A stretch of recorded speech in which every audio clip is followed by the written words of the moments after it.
Morning welcome to V3 news లక్ష్యం సమాజ హితం. నేను ఎమిలియా. బులెటిన్ల ముందుగా హెడ్లైన్స్ చూద్దాం.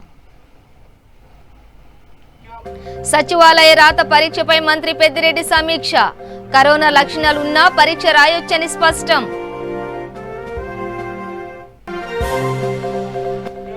శిశు సంరక్షణ సేవలో 2వ స్థానంలో తెలంగాణ. అసెంబ్లీ సమావేశాల్లో వివరించిన మంత్రి ఈటెల.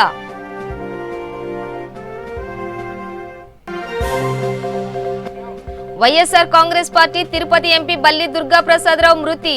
గుండెపోటుతో చెన్నైలోని ఆసుపత్రిలో తుది శ్వాస విడిచిన ఎంపీ. ఇంద్రకీలాద్రి ఘటనపై స్పందించిన మంత్రి వెల్లంపల్లి.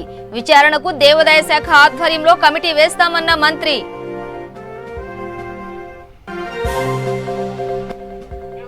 శ్రీశైలం ప్రమాదంపై సిబిఐ దర్యాప్తు చేయించాలి. కేంద్రానికి విజ్ఞప్తి చేసిన కాంగ్రెస్ ఎంపీ రేవంత్ రెడ్డి.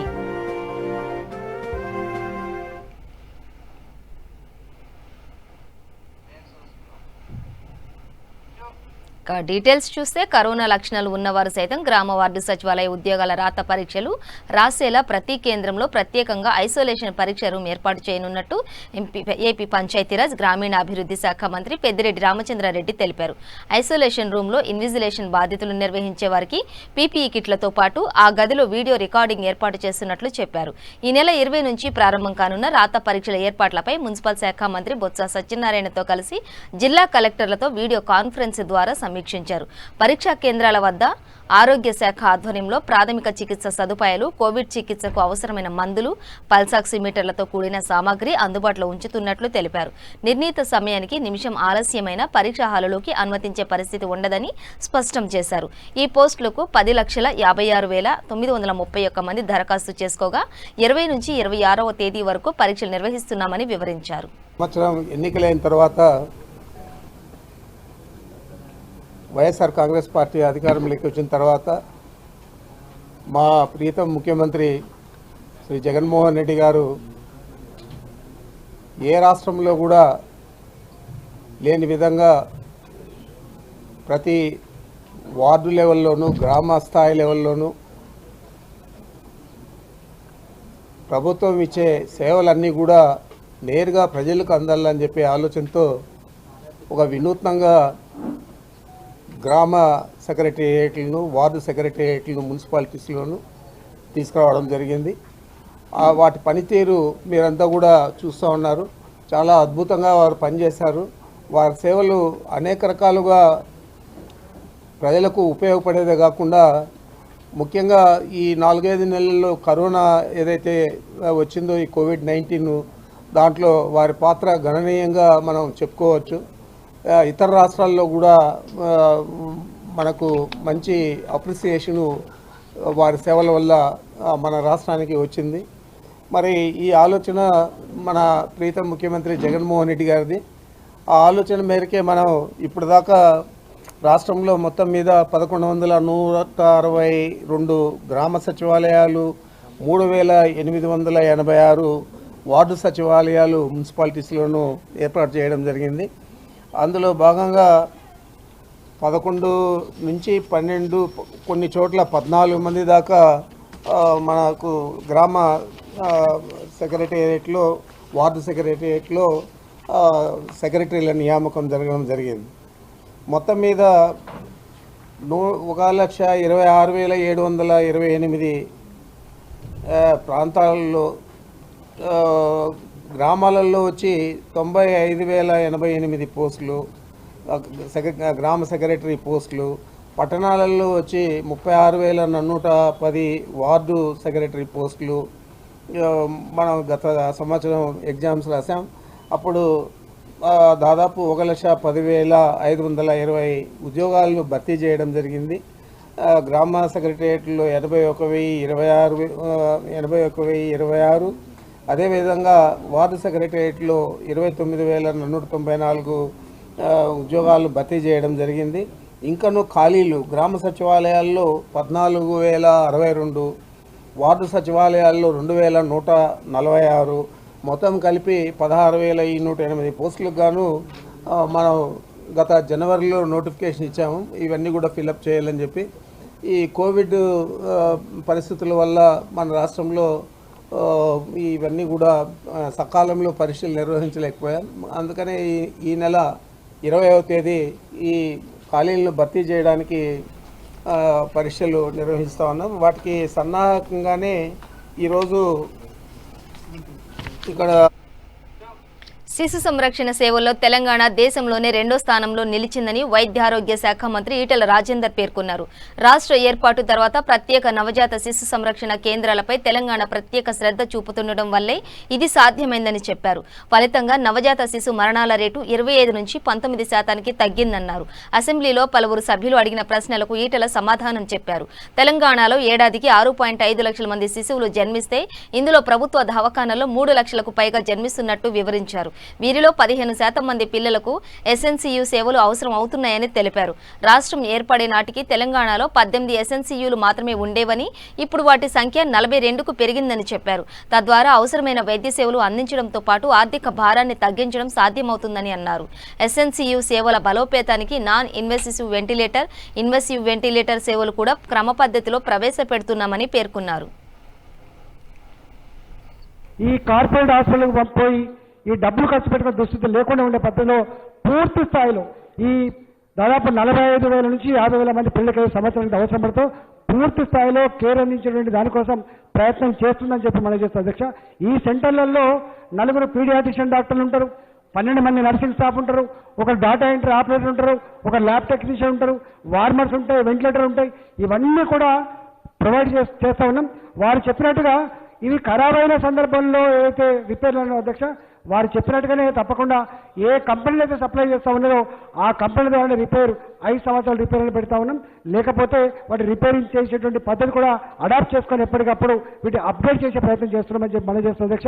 తప్పకుండా వారు చెప్పినట్టుగా ఎస్ఎన్సీలు ఈ లిస్ట్ ఇచ్చడం మీ జిల్లాలో కూడా కోరిండు, అక్కడ అవకాశం ఉంటే కనుక తప్పకుండా పెట్టే ప్రయత్నం చేస్తామని చెప్పి తమ ద్వారా విజ్ఞప్తి చేస్తాం. తెలంగాణ రాష్ట్ర ప్రభుత్వం ఈ కార్పొరేట్ హాస్పిటల్కి పంపిపోయి ఈ డబ్బులు ఖర్చు పెట్టుకునే దుస్థితి లేకుండా ఉండే పద్ధతిలో పూర్తి స్థాయిలో ఈ దాదాపు 45,000 నుంచి 50,000 మంది పిల్లలకి సంవత్సరానికి వైఎస్ఆర్ కాంగ్రెస్ పార్టీ తిరుపతి లోక్సభ సభ్యుడు బల్లి దుర్గాప్రసాదరావు చెన్నైలో కన్నుమూశారు. ఇటీవల స్వల్ప అనారోగ్యానికి గురి కావడంతో కరోనా పరీక్షలు చేయించుకోగా పాజిటివ్గా నిర్ధారణ అయింది. దీంతో చికిత్స కోసం 3 వారాల క్రితం చెన్నై అపోలో ఆసుపత్రిలో చేరారు. చికిత్స తర్వాత కరోనా నెగిటివ్గా నిర్ధారణ అయిందని, అయితే రక్తంలో ఇన్ఫెక్షన్ కారణంగా మరో వ్యాధి బారిన పడ్డారని అపోలో ఆసుపత్రి senior orthopaedic surgeon, bird director doctor Madan Mohan Reddy తెలిపారు. ఐసీయూలో ఉంచి చికిత్స చేశారని, ఈ సమయంలో ఆయనకు గుండెపోటు రావడంతో తుది శ్వాస విడిచారని చెప్పారు. దుర్గాప్రసాదరావు ఆసుపత్రిలో చేరిన వెంటనే ముఖ్యమంత్రి వైఎస్ జగన్మోహన్ రెడ్డి ఆదేశాల మేరకు TTD chairman YV Subba Reddy Apollo వైద్యులతో ఆయన ఆరోగ్య పరిస్థితులు, మెరుగైన వైద్య విషయంలో నిరంతర పర్యవేక్షించారని తెలిపారు.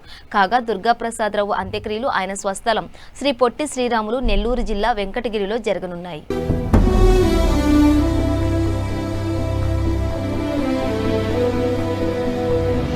సూర్యుడి సెలవని అలసిపోయేనా, కాలమే శిలవలే నిలిచిపోయేనా, మనిషి మనిషిని కలిపిన ఓ ఋషి,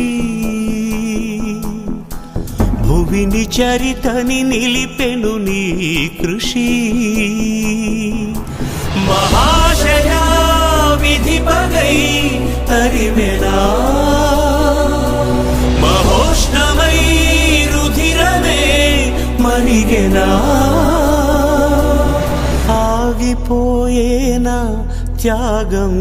విజయవాడ ఇంద్రకీలాద్రిపై వెలసిన సాక్షాత్తు కనకదుర్గమ్మ ఆలయ ప్రాంగణంలోని వెండి రథంపై ఉన్న 4 సింహాల్లో 3 సింహాలు అదృశ్యమైన ఘటన మంత్రి వెల్లంపల్లి శ్రీనివాసరావు స్పందించారు.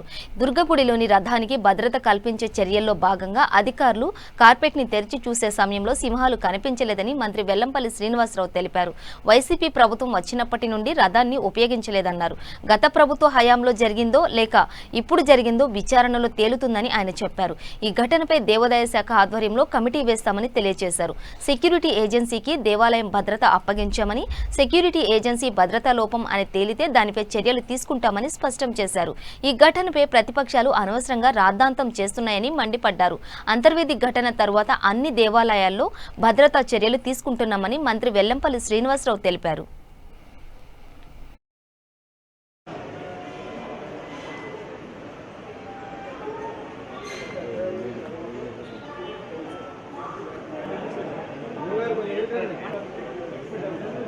అందరికీ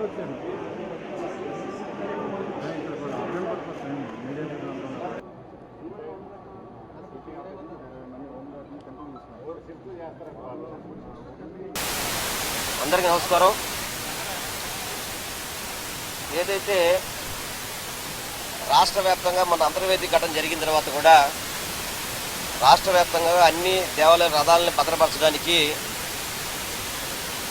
ఆదేశాలు జారీ చేయడంతో ఏదైతే ఈ రథం 1999లో తయారు చేయించిన రథం ఉందో దీనికి కూడా అది యాక్చువల్గా సంవత్సరానికి 2 సార్లు రథోత్సవం జరుగుతుంది. ఉగాది రోజు నాడు, చైత్ర మాసంలో బ్రహ్మోత్సవాలకు ఒకటి ఈ రథాన్ని వినియోగించడం జరుగుతుంది. ఆ ధర్మిలో ఈ రథాన్ని సెక్యూర్ చేయడానికి కోసం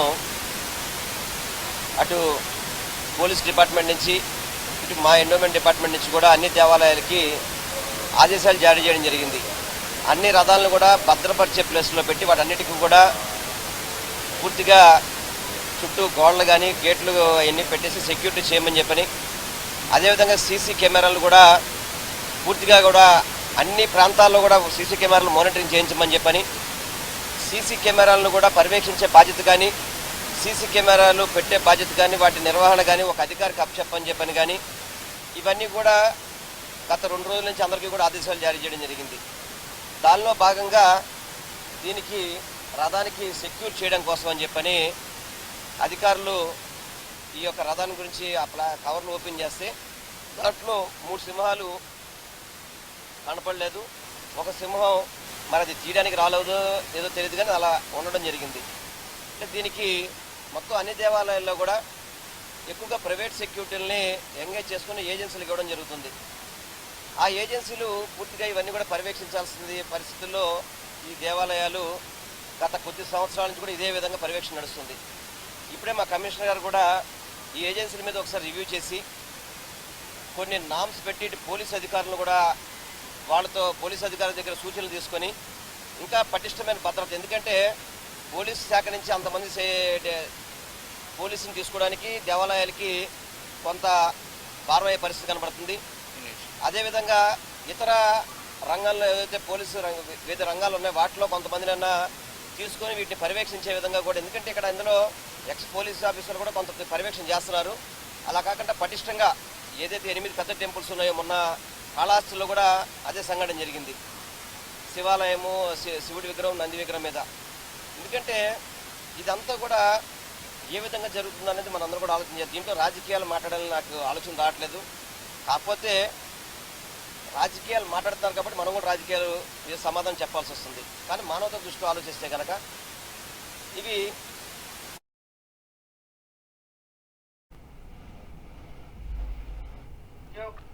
శ్రీశైలం జల విద్యుత్ ఉత్పత్తి కేంద్రంలో జరిగిన అగ్ని ప్రమాదంపై సీబీఐతో దర్యాప్తు చేయించాలని కాంగ్రెస్ ఎంపీ రేవంత్ రెడ్డి కేంద్రానికి విజ్ఞప్తి చేశారు. లోక్సభ 0 అవర్లో ఆయన మాట్లాడారు. ఈ ప్రమాదంలో 9 మంది సిబ్బంది మరణించారని, 100 కోట్ల ఆస్తి నష్టం జరిగిందని వివరించారు. ప్లాంట్లో నిర్వహణ లోపాలను రాష్ట్ర ప్రభుత్వం సరిదిద్దలేదని, సిబ్బంది లేఖ రాసినా విస్మరించిందని సభ దృష్టికి తీసుకొచ్చారు. ఈ ప్రమాదం వల్ల విద్యుత్ ఉత్పత్తి నిలిచిపోయి రాష్ట్ర ప్రభుత్వానికి రోజుకు 15 కోట్ల నష్టం జరుగుతోందని చెప్పారు. ప్రైవేట్ సంస్థల నుంచి విద్యుత్ కొనుగోలు చేస్తున్నట్టు తెలిపారు. రేవంత్ రెడ్డి ప్రసంగాన్ని ఎంపీ నామా నాగేశ్వరరావుతో పాటు ఇతర టీఆర్ఎస్ ఎంపీలు అడ్డుకునే ప్రయత్నం చేశారు.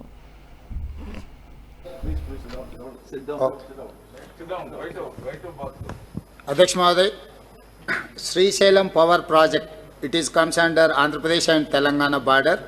वहाँ पर 900 megawatts power project, hydel power project comes under Telangana.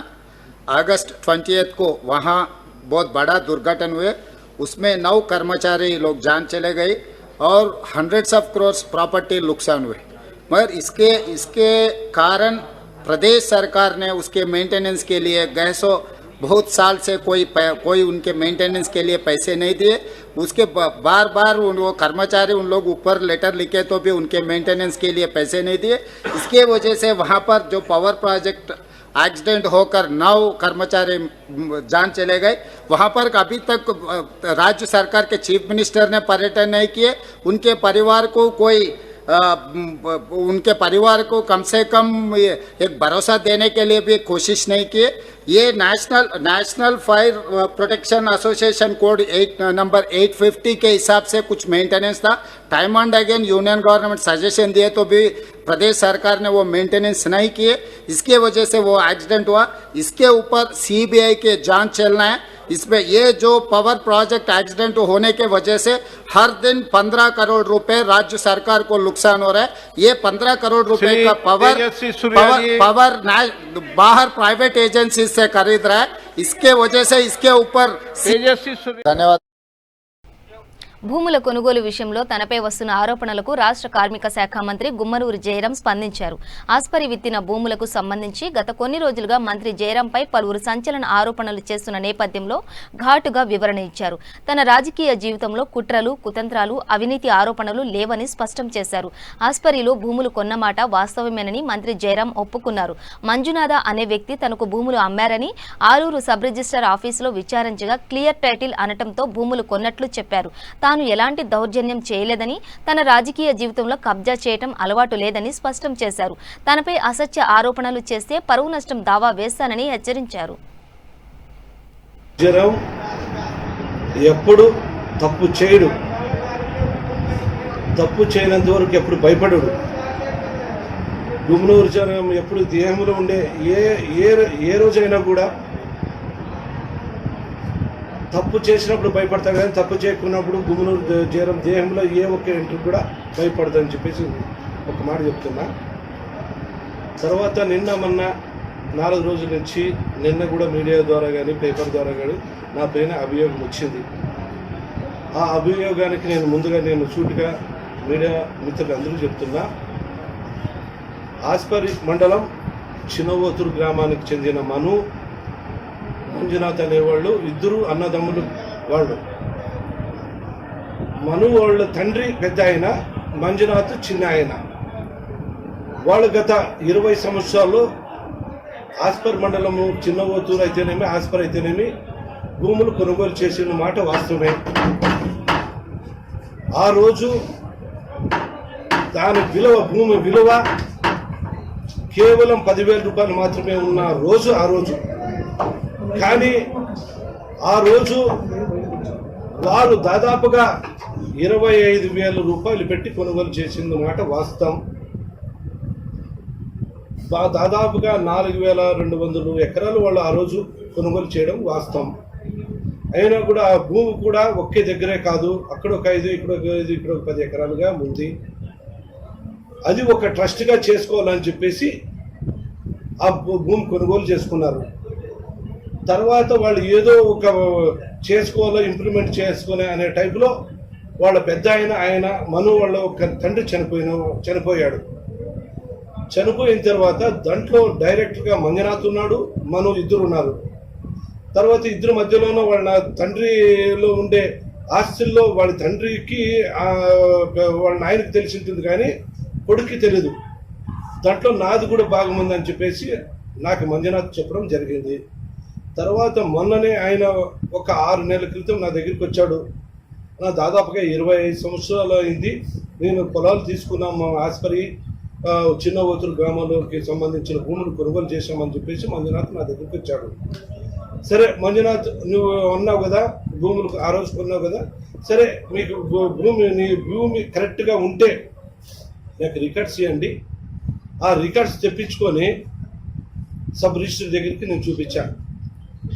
Sub register చూసి, అన్న ఈ భూములు ఆయన అమ్మ దలుచుకున్నాడంట, ఈ భూములు ఏమైనా కిరికిరి ఉన్నావా, లేదంటే ఏదన్నా ఒక సమస్యకు చెందిందా, లేదంటే గవర్నమెంట్ వీళ్ళకి కొనుగోలు చేసి ఏమన్నా గవర్నమెంట్ వీళ్ళకి అప్పు చెప్పిందా అని అడిగితే, అన్న లేదన్నా స్వచ్ఛందంగా వాళ్ళు భూములు కొనుగోలు చేసింది వాస్తవమే. ఈయన భాగానికి ఈయన ఒక డైరెక్టర్ ఉన్నాడు కదా, ఈయనకి సంబంధించింది ఈయనకి అన్ని విధాల అర్హుడు అయిన రిజిస్ట్రేషన్ చేయించేదానికి ఈయన బాధితుడు, ఖచ్చితంగా ఈయన రిజిస్టర్ చేయించేదానికి ఈయనకి హక్కు ఉంది అని చెప్పేసి నా దగ్గరికి చెప్తే సబ్ రిజిస్టర్ అప్పుడు నేను 100 ఎకరాలు తీసుకోవడం, నా కుటుంబ సభ్యుల్లో తీసుకోవడం వాస్తవమే. ప్రతి సంవత్సరం ఎంతో ఆప్యాయంగా జరుపుకునే బతుకమ్మ పండుగ తలమానికంగా నిలిచిన విషయం అందరికీ తెలిసినదేనని మాజీ ఎంపీ తెలంగాణ జాగృతి సంస్థల అధ్యక్షురాలు కల్వకుంట్ల కవిత అన్నారు. ఈ సంవత్సరం అధిక మాసం రావడం వల్ల రాష్ట్రంలోని మహనీయులు వేద పండితులచే చర్చించి పండుగలు వాటి తేదీలు ప్రకారం శాస్త్ర ప్రకారం నిర్వహించారు. అందులో భాగంగా ఈ సంవత్సరం అక్టోబర్ నెలలో 16వ తేదీన బతుకమ్మ పండుగ ప్రారంభించి 9 రోజుల పాటు ఘనంగా చేసుకునే విధంగా నిర్ణయం తీసుకున్నట్లు కవిత తెలిపారు. వేద పండితుల సలహా మేరకు తెలంగాణ జాగృతి సంస్థ నిర్వహిస్తున్న బతుకమ్మ పండుగను అక్టోబర్ 16 నుంచి అక్టోబర్ 24 వరకు నిర్వహిస్తున్నట్లు పేర్కొన్నారు. జై తెలంగాణ. అందరికీ నమస్కారం.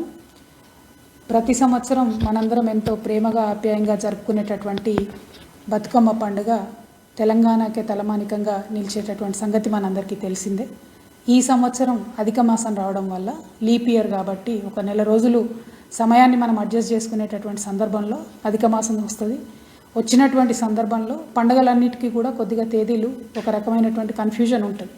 అందుకనే తెలంగాణ రాష్ట్రంలో తెలంగాణ విద్వత్ సభ మన తెలంగాణలో ఉండేటటువంటి మహామహనీయులందరూ కూడా కూర్చొని వేద పండితులందరూ కూడా కూర్చొని ఈ సంవత్సర కాలం వచ్చేటటువంటి పండుగలు వాటి తేదీలు తిథుల ప్రకారం శాస్త్ర ప్రకారం నిర్ణయం చేయడం జరిగింది.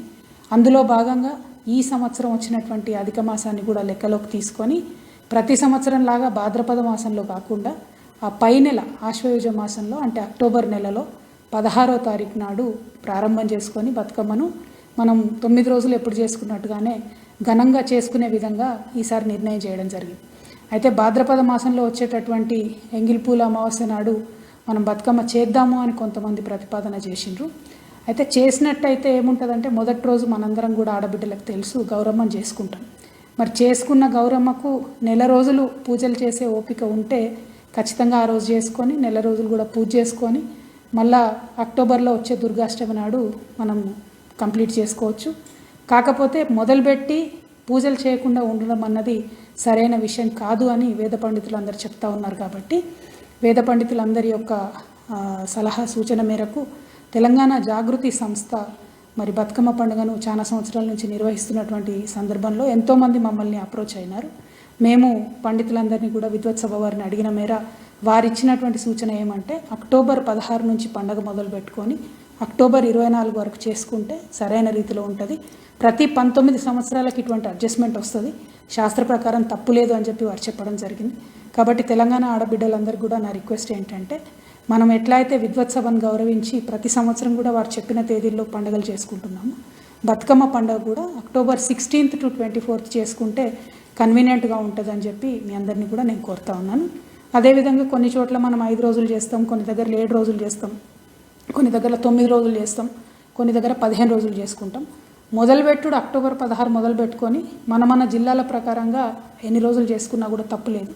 కానీ మొదలు పెట్టేది అక్టోబర్ 16 మొదలు పెట్టాలని చెప్పి మరి మన పెద్ద అయ్యగారులు అందరూ కూడా చెప్తా ఉన్నారు. కాబట్టి మీరందరూ కూడా దయచేసి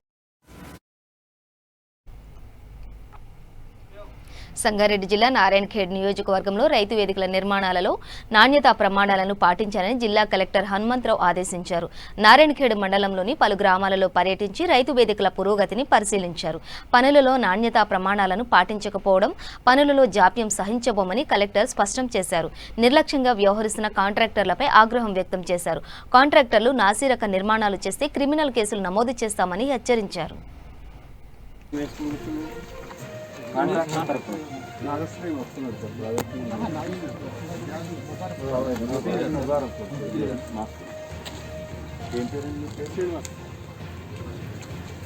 మరి ఏమి ఇంత డల్లుగా బుధవారం బాగా బోర్డు వస్తుంది అది ఎప్పుడో కదా విషయం కావచ్చు అండి. ఈ స్టేజ్లో ఉంటుందా? అన్నీ కలరింగ్ స్టేజ్లో ఉన్నాయి మండలంలో. ఏంది నేను చెప్పుద్దా చెప్పు. డివైడ్ చేసిన సార్ ఇట్లా కాదు ఇట్లా నన్ను పట్టించుకోలేదు. నేను పరుచుకోవడం గురించి కాదు, మనకి మంచి బిల్డింగ్ మంచిగా చేయాలి. లేకపోతే మాత్రం మొత్తం ఆపుతా నేను టెక్నికల్గా మొత్తం ఎంక్వైరీ చేస్తాను. అర్థమైందా? అక్కడ బ్రహ్మాండం కట్టిన సిరిగాపూర్లో ఇక్కడేం పోయిందా? మరి లేబర్ వాళ్ళు వేరే వీరు వెళ్ళేదా? అన్ని చోట ఒకటే వచ్చినప్పుడు ఎందుకు నువ్వు సైట్ ఇంజనీర్ నిర్లక్ష్యం ఇది? సినీ ఫక్కీలో గుంటూరు జిల్లాలో భారీ దోపిడీ జరిగింది. మంగళగిరి గుంటూరు జాతీయ రహదారిపై 80 లక్షల విలువైన మొబైల్ ఫోన్లను గుర్తు తెలియని వ్యక్తులు ఎత్తుకెళ్లారు. చిత్తూరు జిల్లా నగరిలో మొబైల్ ఫోన్ల కంటైనర్ దొంగతనం మరవక ముందే అలాంటి ఘటనే మరొకటి వెలుగు చూసింది. గుంటూరు జిల్లా మంగళగిరి సమీపంలోని కాజ టోల్ గేట్ వద్ద కంటైనర్లో మొబైల్ చోరీకి గురి కావడంతో లారీ డ్రైవర్ మంగళగిరి రూరల్ పోలీసులకు ఫిర్యాదు చేశారు. దీంతో గుంటూరు అర్బన్ ఎస్పీ అమ్మిరెడ్డి ఘటనా స్థలాన్ని పరిశీలించారు. క్లూస్ టీం ఇతర బృందాలతో గాలింపు చేపట్టారు. మధ్యప్రదేశ్కు చెందిన ముఠాయే ఈ దోపిడీకి పాల్పడి ఉంటుందని ఎస్పీ అనుమానం వ్యక్తం చేశారు. త్వరలోనే ముఠాను పట్టుకుంటామని ఆయన తెలిపారు.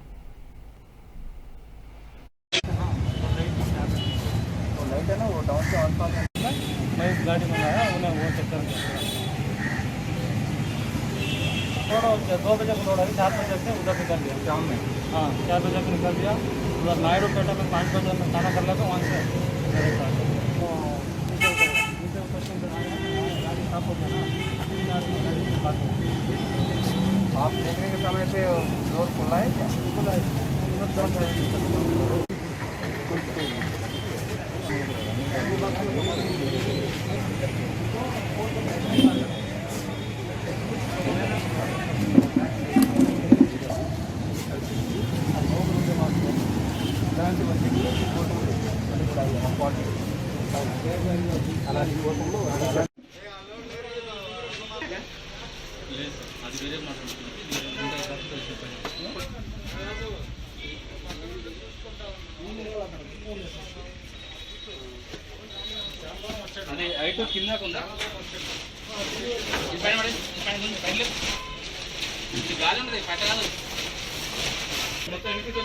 ఇక్కడ ఫ్రంట్ చూడండి దాని మీద రాసింది అనిపిస్తుంది 800 పీసెస్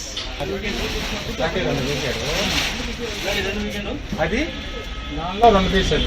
సుమారు 3 గంటల సమయంలో హైవేలో ప్రయాణిస్తున్నటువంటి సెల్ ఫోన్స్ ట్రాన్స్పోర్ట్ చేస్తున్న కంటైనర్లో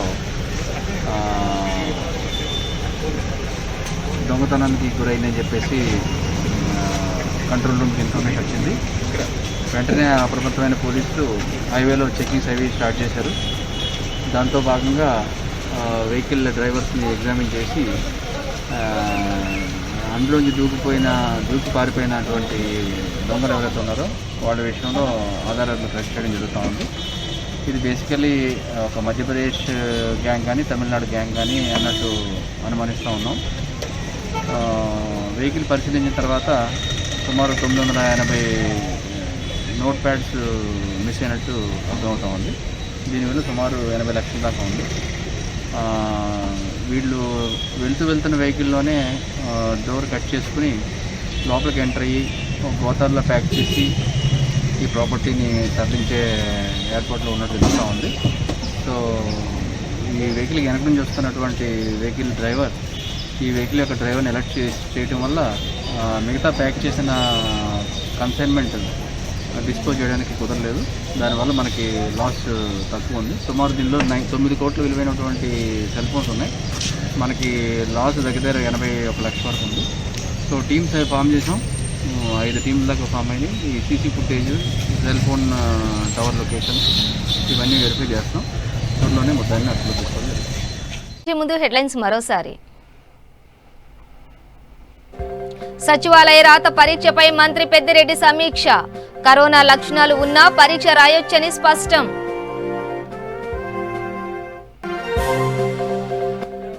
శిశు సంరక్షణ సేవలో 2వ స్థానంలో తెలంగాణ.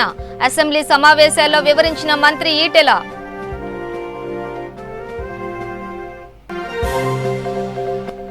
వైఎస్ఆర్ కాంగ్రెస్ పార్టీ తిరుపతి ఎంపీ బల్లి దుర్గాప్రసాదరావు మృతి. గుండెపోటుతో చెన్నైలోని ఆసుపత్రిలో తుది శ్వాస విడిచిన ఎంపీ. ఇంద్రకీలాద్రి ఘటనపై స్పందించిన మంత్రి వెల్లంపల్లి. విచారణకు దేవాదాయ శాఖ ఆధ్వర్యంలో కమిటీ వేస్తామన్న మంత్రి.